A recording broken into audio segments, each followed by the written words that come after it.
dahil sa alis kami ni Mama sa malls at bumili ako dito. Ito, nabili ko sa TikTok shop. Binili lang ito sa akin ni Papa. Binili ko sa mga makeup. At sasagulit ko yung sa product. Nagararin dito.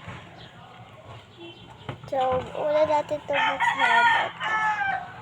Huwag ka dyan, alas ka dyan. So, may nagkukulitan na naman. Marami nagkukulitan.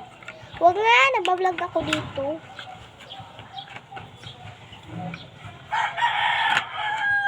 Nagakuha ko na. So, ulit talagay dito.